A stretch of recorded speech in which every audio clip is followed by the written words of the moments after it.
German ফুটবলের ১২০ বছরের ইতিহাসে প্রথমবারের মতো দেশটির শীর্ষ লীগ বুন্দেসলিগার শিরোপা জিতেছে বেয়ার লেভারকুসেন। জাভি আলোনসোর শিষ্যরা শুধু সোনালি কাব্যই রচনা করেননি, বরং ৫-০ গোলে বিধ্বস্ত করেছে ভের্ডার ব্রেমেনকে। বিশাল এই জয়ের দিনে হ্যাটট্রিক করেছেন ফ্লোরিয়ান ভাইর্টজ। জাভি আলোনসোর লেভারকুসেনের বুন্দেসলিগায় রাজত্ব তৈরির বীর গাথা নিয়ে বিস্তারিত ডেস্ক রিপোর্টে।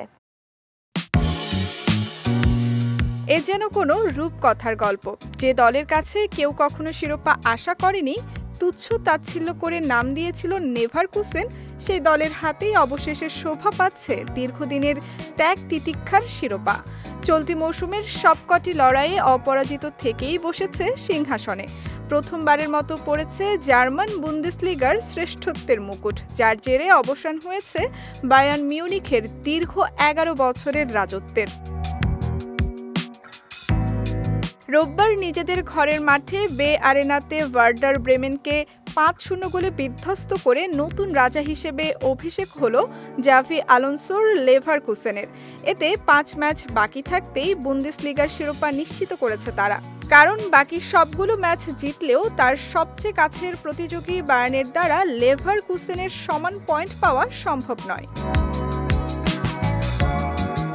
ভার্ডার ব্রেমেনের বিপক্ষে জিতলেই বুন্দেসলিগার শিরোপা, এমন সমীকরণ নিয়েই গ্যালারিতে হাজির হয়েছিল বেয়ার লেভারকুসেনের সমর্থকেরা। ম্যাচের ৯০ মিনিটে ফ্লোরিয়ান ভাইর্টজ নিজের তৃতীয় ও দলের পঞ্চম গোল করতেই হুড়মুড় করে মাঠে ঢুকে পড়েন দর্শকেরা। মেতে ওঠেন বাঁধ ভাঙা উদযাপনে। ইউরোপের শীর্ষ ৫ লিগের ভেতর কেবল লেভারকুসেনই একমাত্র ক্লাব যারা এখনও পরাজয়ের মুখ দেখেনি। সব ধরনের প্রতিযোগিতা মিলিয়ে এখন পর্যন্ত টানা ৪৩ ম্যাচ অপরাজিত তারা। ভালো কোচ একটি সাধারণ দলকেও বানিয়ে তুলতে পারেন বিশ্বসেরা, আর এই কাজই করে দেখালেন লেভারকুসেনের স্প্যানিশ কোচ জাভি আলোনসো। সাধারণ একটি দল নিয়েই ইতিহাস সৃষ্টি করলেন তিনি। আগে ৫ বার রানার্স আপ হলেও ট্রফি ছোঁয়া হয়নি লেভারকুসেনের। তবে আলোনসোর জাদুতে সেই শিরোপা জিতল দলটি। ১২০ বছরের ক্লাব ইতিহাসে শীর্ষ লিগে লেভারকুসেনকে উপহার দিলেন প্রথম ট্রফি নিয়ে উল্লাসের সুযোগ। ওয়ালটন ফ্রিজ কিনে অনেকের মতো আপনিও হয়ে যেতে পারেন মিলেনিয়াল। সেরা পণ্যের সেরা অফার।